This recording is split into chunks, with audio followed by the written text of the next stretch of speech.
Good evening everybody. आपका एक बार फिर आपके अपने यूट्यूब चैनल अपनी पाठशाला 007 में बहुत बहुत स्वागत है।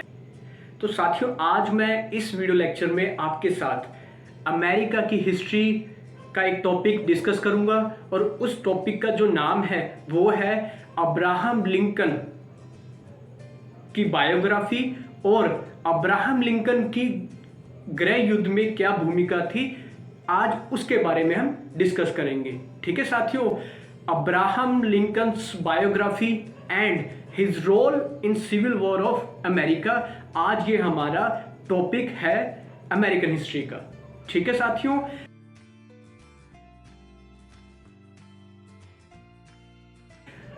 जैसा कि आप जानते हो कि अमेरिका में सिविल वॉर स्टार्ट हुई थी 1861 में और 1865 तक चली थी। ठीक है साथियों, और उसी सिविल वॉर स्टार्ट होने से पहले ही Abraham Lincoln United States of America के 16th प्रेसिडेंट बने थे। ठीक है साथियों, उनके प्रेसिडेंट बनते ही उनको ये बहुत बड़ी प्रॉब्लम को फेस करना पड़ा था अपनी लाइफ में, और उन्होंने इस सिविल वॉर को, जो अमेरिका में सिविल वॉर हुई थी, उस प्रॉब्लम को उन्होंने बखूबी टैकल किया, उस समस्या का समाधान किया। ठीक है, और उसमें सफलता प्राप्त की। ठीक है साथियों, तो आज हम इस वीडियो लेक्चर में अब्राहम लिंकन की जीवनी, उनकी बायोग्राफी और उनका जो रोल था अमेरिका के सिविल वॉर में, अमेरिका के गृह युद्ध में, आज हम इस वीडियो लेक्चर में वो डिटेल में विस्तार से डिस्कस करेंगे। ठीक है साथियों, जैसा कि आप जानते हो कि Abraham Lincoln United States of America के 16th प्रेसिडेंट थे। ठीक है साथियों, तो अब्राहम लिंकन का नाम विश्व के महान लोगों में गिना जाता है। ठीक है साथियों, तो उनकी बायोग्राफी पढ़ना एक तरफ से काफी इंपॉर्टेंट बन जाता है सभी स्टूडेंट्स के लिए। ठीक है साथियों, तो आज इस वीडियो लेक्चर में हम अब्राहम लिंकन, अमेरिका के 16वें राष्ट्रपति के बारे में डिटेल में विस्तार से डिस्कस करेंगे। जो आज मैं ये टॉपिक आपके साथ लेकर आया हूं अमेरिकन हिस्ट्री का, वो इसलिए लेकर आया हूं क्योंकि मैंने वर्ल्ड हिस्ट्री पर जितनी भी वीडियोस बनाई है, चाहे वो चाइना की हिस्ट्री पर मैंने वीडियोस बनाई हो, चाहे वो जापान की हिस्ट्री के ऊपर मैंने वीडियो बनाई हो, तो आप लोगों की तरफ से उस वीडियोस पे काफ़ी इंटरेस्ट मैंने देखा है कि आया है। तो आप लोगों ने उस वीडियो लेक्चर में काफ़ी इंटरेस्ट लिया है, आपके काफ़ी आपने सपोर्ट किया है, उस वीडियोस को काफ़ी पसंद किया है, आपके काफ़ी लाइक्स आते हैं, उसमें काफ़ी व्यूज़ आते हैं। तो आपके इंटरेस्ट को देखते हुए आज एक और लेक्चर जो है मैं आपके सामने लेकर आया हूं वर्ल्ड हिस्ट्री पर। तो बिना किसी देरी के चलो वीडियो स्टार्ट करते हैं। अब्राहम लिंकन को अमेरिका का ही नहीं बल्कि दुनिया के महान पुरुषों में से एक माना जाता है। ठीक है साथियों, अब्राहम लिंकन का जन्म 12 फरवरी 1809 को यूनाइटेड स्टेट्स ऑफ अमेरिका के केंटकी में हुआ था। उनके जो पेरेंट्स थे, फादर का नाम थॉमस लिंकन और मदर का नाम नैन्सी हैंक्स लिंकन था। अब्राहम लिंकन के फादर कारपेंटर का काम करते थे। अब्राहम लिंकन की वाइफ का नाम मैरी टोड था। अब्राहम लिंकन की एजुकेशन के बारे में बात कर लेते हैं। अब्राहम लिंकन को नियमित रूप में शिक्षा प्राप्ति का अवसर नहीं मिला था।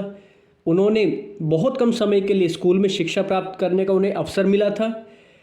उसके पश्चात उन्होंने सेल्फ स्टडी करके काफ़ी एजुकेशन गेट की थी। उसके पश्चात उन्होंने स्वयं अध्ययन करके और पुस्तकें पढ़कर शिक्षा प्राप्त कर ली थी। लास्ट में उन्होंने कानून में उच्च शिक्षा की प्राप्ति की और उसके बाद वो वकील बन गए, लॉयर बन गए।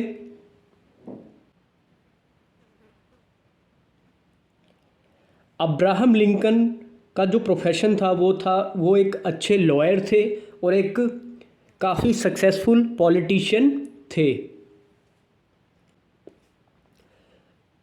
अब्राहम लिंकन का किन किन पॉलिटिकल पार्टी से संबंध रहा? सबसे पहले वो विग पॉलिटिकल पार्टी से जुड़े, उसके बाद रिपब्लिकन पार्टी से जुड़े और लास्ट में वो नेशनल यूनियन पार्टी से जुड़े थे। Abraham Lincoln United States of America के 16वें प्रेसिडेंट थे और उनका जो प्रेसिडेंट ऑफिस में जो उनका टेन्योर था वो 1861 से लेकर 1865 तक वो यूनाइटेड स्टेट्स ऑफ अमेरिका के प्रेसिडेंट रहे। अब्राहम लिंकन की डेथ 15 अप्रैल 1865 को हुई थी और उस समय उनकी जो उम्र थी वो 56 ईयर थी और जिस जगह उनकी डेथ हुई थी प्लेस का नाम है वॉशिंगटन डीसी, यूनाइटेड स्टेट्स।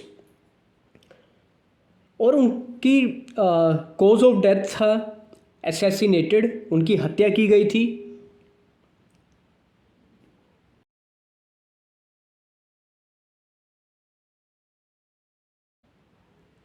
तो साथियों, अब हम अब्राहम लिंकन के पॉलिटिकल कैरियर के बारे में विस्तार से चर्चा करेंगे।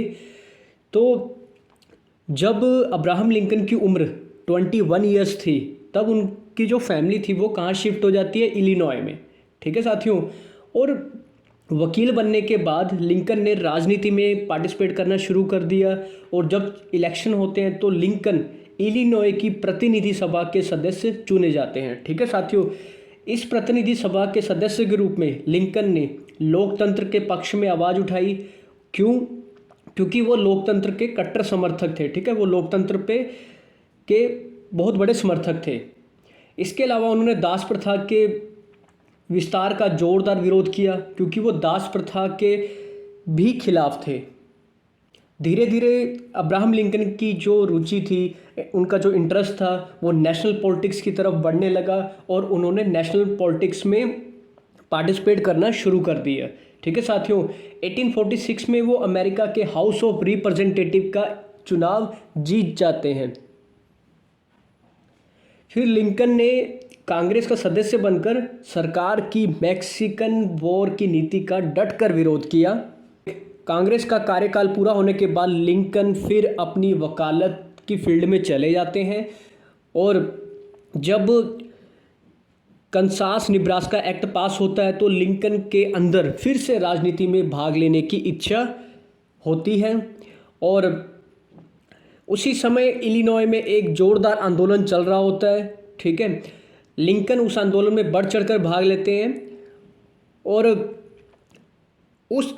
उनके व्यक्तित्व और विचारों से लोग इतने प्रभावित हुए जिसके परिणाम स्वरूप रिपब्लिकन दल की स्थापना होती है। इस दल में लिंकन ने अपनी मेहनत और लगन से काफ़ी महत्वपूर्ण स्थान बना लिया था। उन्हें अपनी पार्टी का प्रभावशाली नेता माना जाने लगा क्योंकि अब्राहम लिंकन की जो स्पीच होती थी वो काफ़ी इफ़ेक्टिव होती थी। वो काफ़ी लोग उनकी स्पीच को सुनने आते थे और उन्होंने इतनी मेहनत की थी राजनीति की फील्ड में कि उन्होंने सभी लोगों के मन में, दिल में एक जगह बना ली थी। और जब वो रिपब्लिकन पार्टी से जुड़े तो वो नेशनल लेवल पर काफ़ी एक्टिव हो गए, तो इसलिए उन्होंने नेशनल लेवल पर भी अपनी एक अलग पहचान बना ली थी। 1858 में रिपब्लिकन पार्टी ने लिंकन को इलिनॉय में डगलस के मुकाबले खड़ा कर दिया। डगलस और लिंकन में लगभग 7 जगह पर सारी जनता के सामने बहस होती है, उनमें डिबेट होती है और ये डिबेट इतनी इंटरेस्टिंग होती थी कि काफ़ी लोग इनको सुनने आते थे। एक बहुत क्राउड होता था इनकी स्पीच को सुनने के लिए। ठीक है साथियों, इसमें डगलस और लिंकन एक दूसरे से क्वेश्चन पूछते थे और उसका आंसर देते थे। ठीक है साथियों, और ज़्यादातर जो ये डिबेट में जो ज़्यादातर जिस टॉपिक पर बात होती थी वो टॉपिक होता था दास प्रथा का। ठीक है साथियों, और डगलस का कहना था कि दास प्रथा होनी चाहिए या नहीं होनी चाहिए, इसका डिसीजन कौन लेगा, केवल राज्य लेंगे। ठीक है, ये डिसीजन राज्यों के हाथ में छोड़ देना चाहिए कि दास प्रथा होनी चाहिए या नहीं होनी चाहिए। ठीक है, जबकि लिंकन दास प्रथा के विरोधी थे। लिंकन ये चुनाव हार जाते हैं, बट उन्होंने लोगों के दिलों में अपनी स्पीच से, अपने विचारों से एक जगह बना ली थी लोगों के दिलों में, और वो इतने फेमस हो गए थे कि इसका एडवांटेज उनको नेक्स्ट इलेक्शन में मिलता है जब वो 1860 में प्रेसिडेंट चुनाव लड़ते हैं। तो 1860 में रिपब्लिकन पार्टी अब्राहम लिंकन को राष्ट्रपति के चुनाव के लिए खड़ा करती है। लिंकन को सबसे ज़्यादा वोट मिलते हैं और वो पहली बार 1860 में अमेरिका के राष्ट्रपति का इलेक्शन जीतते हैं और अमेरिका के राष्ट्रपति बनते हैं। ठीक है साथियों,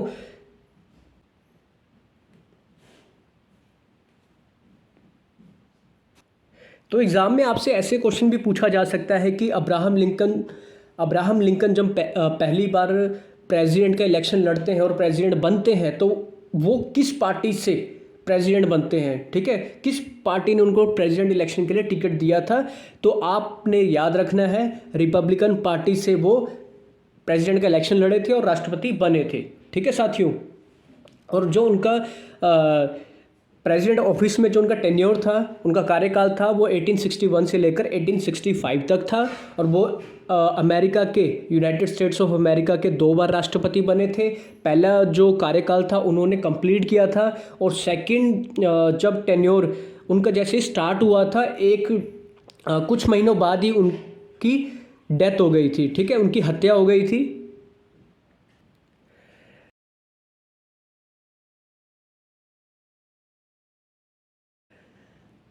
अब नेक्स्ट डिस्कस करते हैं कि हमने अब्राहम लिंकन की बायोग्राफी डिस्कस की डिटेल में, उनके पॉलिटिकल करियर को डिटेल में डिस्कस किया।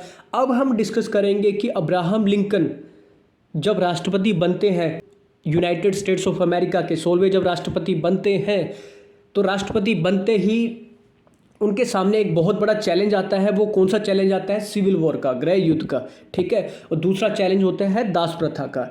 तो इन दोनों समस्याओं का, दोनों प्रॉब्लम का वो डटकर मुकाबला करते हैं। ठीक है, तो जो गृह युद्ध होता है यूनाइटेड स्टेट्स ऑफ अमेरिका में, तो उस गृह युद्ध में अब्राहम लिंकन की क्या भूमिका थी, वो अब हम इस पॉइंट में डिस्कस करेंगे। ठीक है, तो अब्राहम लिंकन राष्ट्रपति बनते हैं 16वें यूनाइटेड स्टेट्स ऑफ अमेरिका के। तो उनका ऑब्जेक्टिव क्या था? उनके 2 ऑब्जेक्टिव थे। एक तो वो चाहते थे कि यूनाइटेड स्टेट्स ऑफ अमेरिका को मैं एकजुट रखूं, उसको मैं टूटने ना दूं। ठीक है, दूसरा कि दास प्रथा को ख़त्म किया जाए। ठीक है, अब जो गृह युद्ध होता है उसका कारण क्या होता है कि अमेरिका 2 हिस्सों में बटा होता है। ठीक है, एक नॉर्थ वाला अमेरिका, उत्तर वाला अमेरिका, एक दक्षिण वाला अमेरिका, साउथ अमेरिका। ठीक है, 2 टुकड़ों में अमेरिका बटा होता है। ठीक है, यहाँ के लोगों की सोच, यहाँ के लोगों का लाइफस्टाइल, यहाँ के लोगों का जो पेशा था वो अलग था। ठीक है, जो नॉर्थ वाले अमेरिका के नॉर्थ के जो लोग थे वो काफ़ी उन्नत थे, वो काफ़ी डेवलप्ड थे।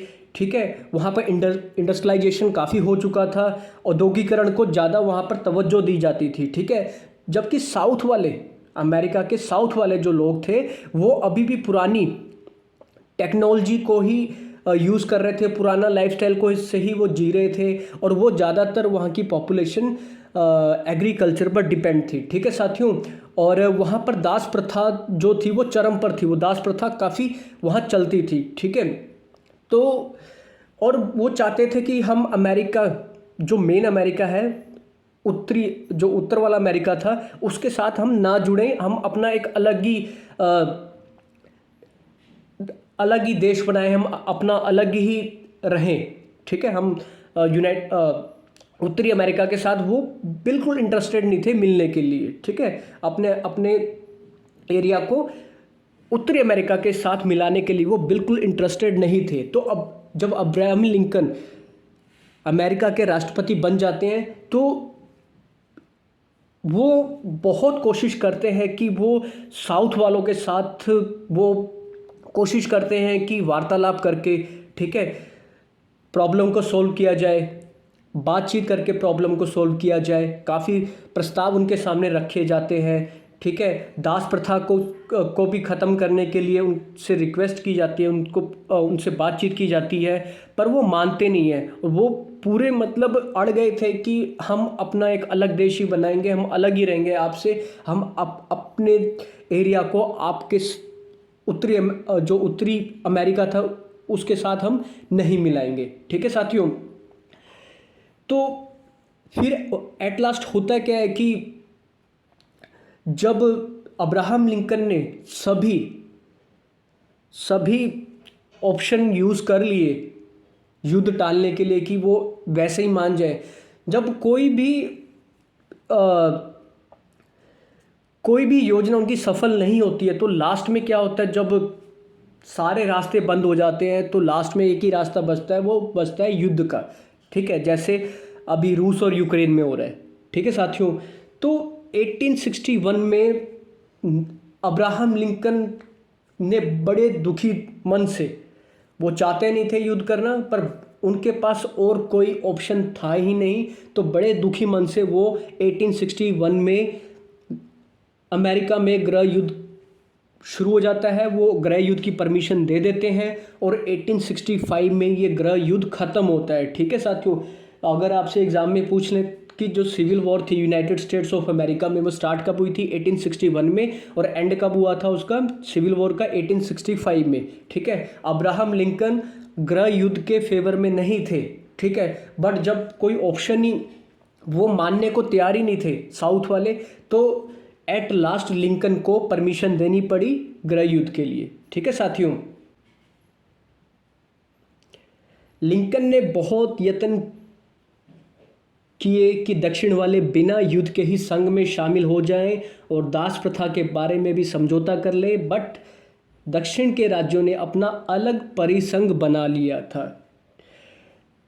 तो जब गृह युद्ध शुरू हो जाता है तो स्टार्टिंग में अब्राहम लिंकन ने काफ़ी सेनापति चेंज किए थे। ठीक है, बट गृह युद्ध को जिताने में जिस सेनापति को सफलता प्राप्त हुई वो सेनापति का नाम था ग्रांट। ठीक है, तो सेनापति ग्रांट उत्तरी अमेरिका को सफलता की तरफ, विजय की तरफ ले गए थे।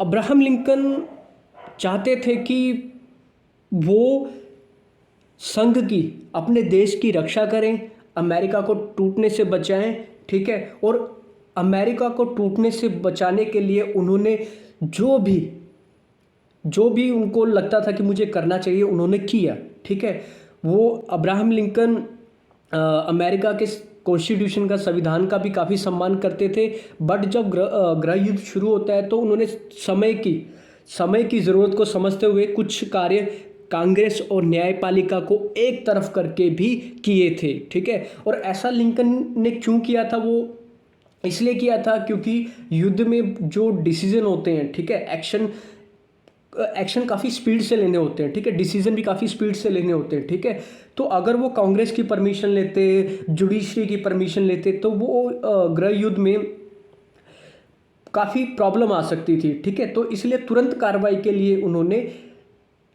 इसको आवश्यक समझा। ठीक है, तो उन्होंने कांग्रेस को और न्यायपालिका को एक तरफ करके भी डिसीजन लिए। ठीक है, और अब्राहम लिंकन के फॉरेन कंट्रीज़ के साथ, देशों के साथ काफ़ी अच्छे संबंध थे। ठीक है, तो अब्राहम लिंकन को डर था कि अगर गृह युद्ध शुरू हो जाता है तो काफ़ी देश जो है दक्षिण के राज्यों के साथ आ सकते हैं। ठीक है, पर अब्राहम लिंकन की सफल विदेश नीति के कारण कोई भी दूसरा देश, किसी भी दूसरे देश ने दक्षिण के राज्यों का साथ नहीं दिया, और अब्राहम लिंकन की इस सफल कूटनीति से ही गृह युद्ध जीतने में उत्तर वालों को सफलता प्राप्त हुई। ठीक है,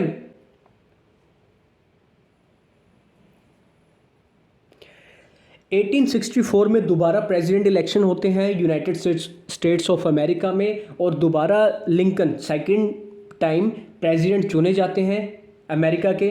बट अनफॉर्चुनेटली 15 अप्रैल 1865 को लिंकन की हत्या कर दी जाती है।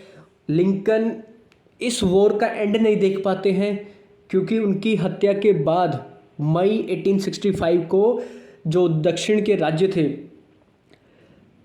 ठीक है, उनकी सेनाओं ने हथियार डाल दिए थे।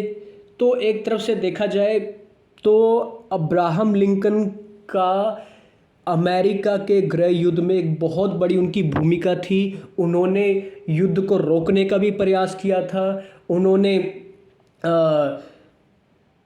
दक्षिण के राज्यों के साथ सहानुभूति भी रखी थी। ठीक है, वो चाहते थे कि दक्षिण के राज्य उत्तर वालों के साथ मिल जाए ताकि वो भी तरक्की की राह पर चलें। ठीक है, वो दास प्रथा के भी खिलाफ थे, वो दासों को भी मुक्ति दिलाना चाहते थे और वो इस कार्य में सफल भी हुए। ठीक है साथियों, तो अब्राहम लिंकन अपनी जगह ठीक थे। जो भी उन्होंने डिसीज़न लिया अमेरिका की एकता के लिए वो बिल्कुल ठीक था। तभी जो बाकी देश थे वो अब्राहम लिंकन के साथ खड़े थे। ठीक है साथियों, तो इस वीडियो लेक्चर में हमने अब्राहम लिंकन के बायोग्राफी डिस्कस की, उनके पॉलिटिकल करियर के बारे में डिस्कशन किया हमने और अमेरिका के गृह युद्ध में, अमेरिका के सिविल वॉर में उनकी क्या भूमिका थी वो भी हमने विस्तार से इस वीडियो लेक्चर में हमने डिस्कस किया उसके बारे में।